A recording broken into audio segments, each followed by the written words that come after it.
We have a very nice presentation from the Chief Executive Officer, Bagalkot, Zilla Panchayat, Karnataka, Mr. T. Bhoobalan. I would request Mr. Bhoobalan to come on the stage, please. Good afternoon, everyone.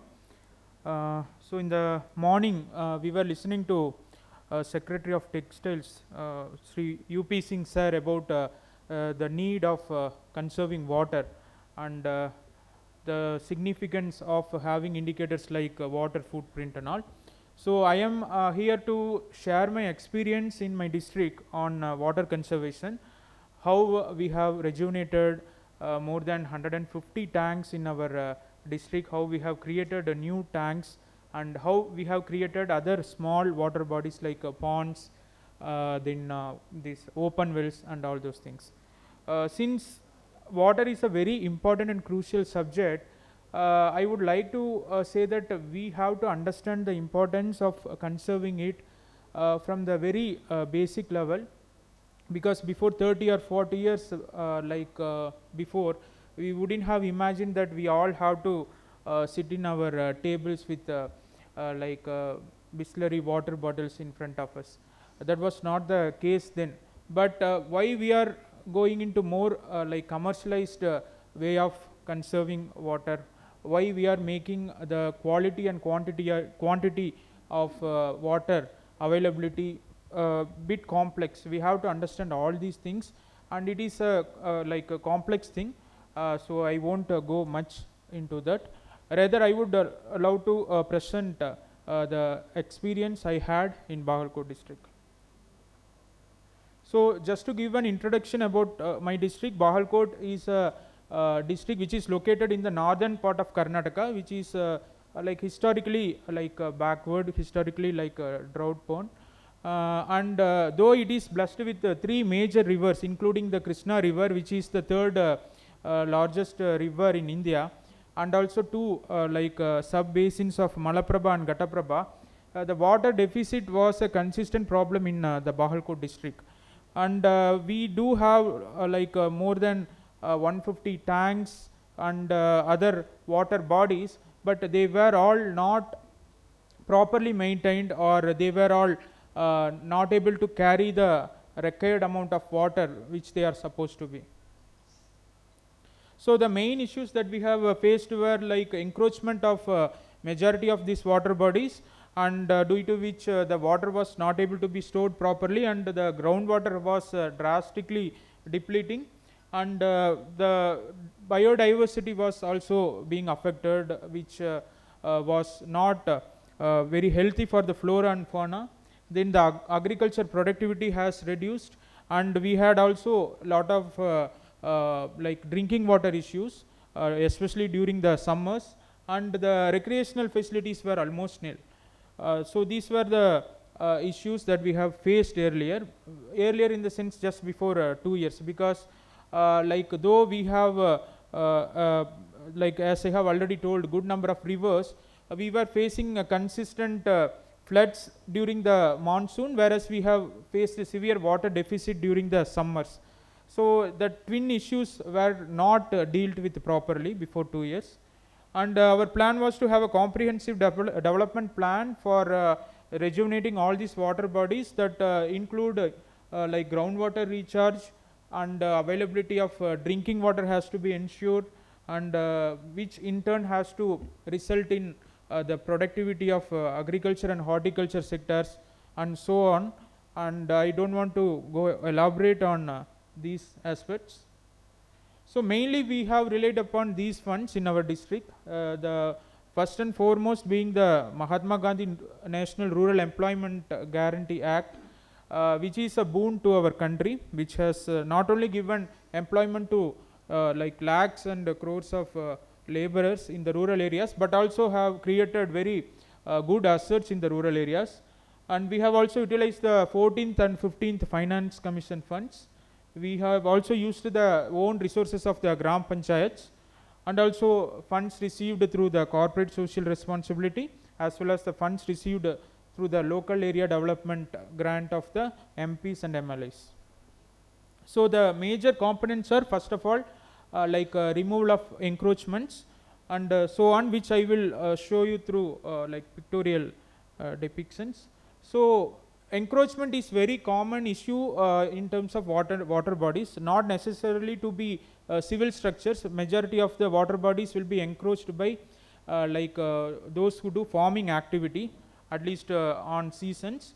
So we have to first remove those encroachment, which is a very big challenge, because there will be lot of resistance first of all.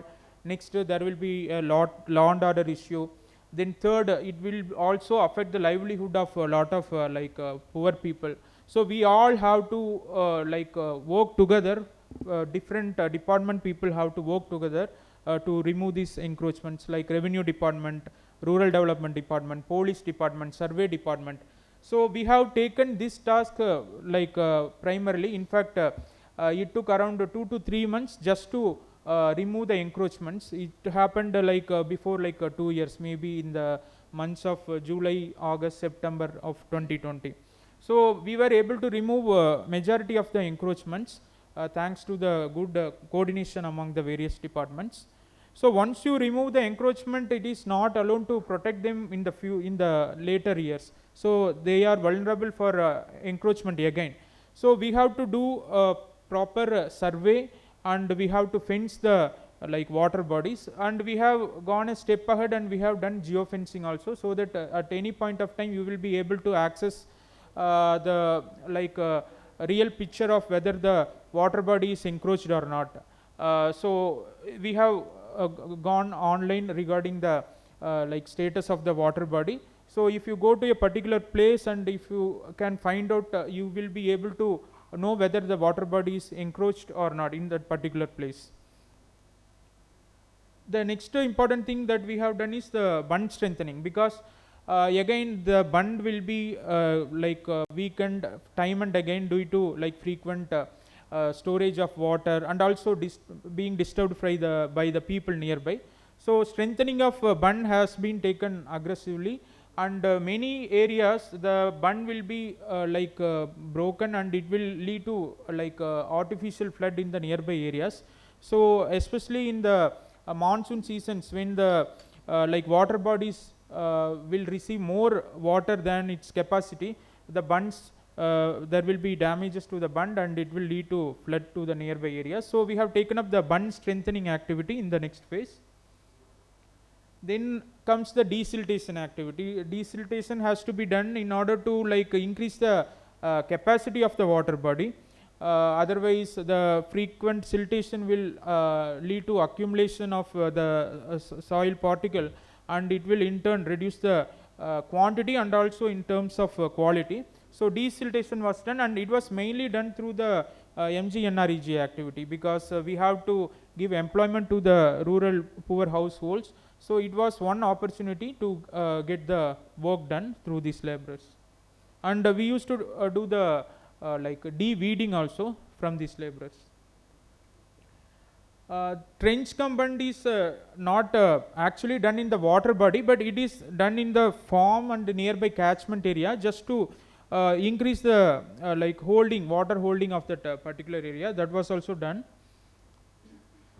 Then comes the check dams. So as I have told, we were facing the twin issues of flooding during the monsoon and deficit of water during the summers.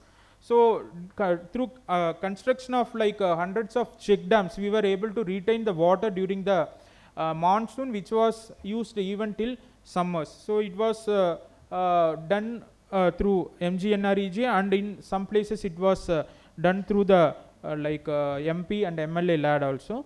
So this will be helpful for the people nearby, farmers, and also the flora and fauna in the adjacent areas.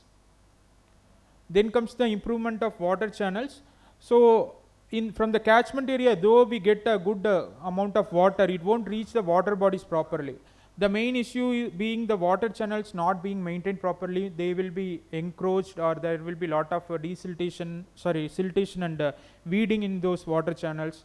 So we have to again improve the water channels in order to ensure that the amount of water that is being collected in the catchment area reaches the water bodies properly. So we undertook the improvement of water channels program in the entire district. So you can see how the once like a damaged water channel has been improved and water is flowing seamlessly in the water channel. Then next important activity we have done is plantation of trees in the catchment area. It is done to ensure that soil erosion doesn't happen, number one. Number two, it also helps to improve the flora and fauna in that particular area, which will be again helping for the ecological cycle and improve the environment. So in under MGNREGA we have planted around 20 lakh saplings in our district within a time frame of 2 years. So again in catchment area we have made improvements through structures like silt trap and other structures. Next come the recreational activity. So just because we are creating a water body, it doesn't mean it has to be used only for like agriculture purpose or drinking water purpose.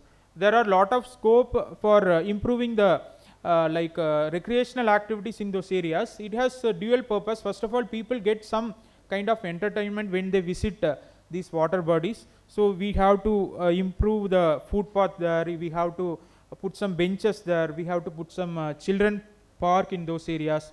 All these things will ensure that recreational activities are going on in and around the water bodies. Number two, the advantage is that people will get some sort of awareness that they have to protect and maintain the water bodies, and the community has to be involved in the maintenance of the water bodies. So due to these two reasons, we have taken up the footpath and other asset creation activities in and around the water bodies, and a lot of corporate people have supported us in this activity, because we won't be able to take the material intensive activities under MGNREGA. So we have mainly relied upon the CSR funds and also finance commission funds for these kind of activities. So we also have the citizen information boards to give proper information to the citizens. This is one place where we have created a new tank.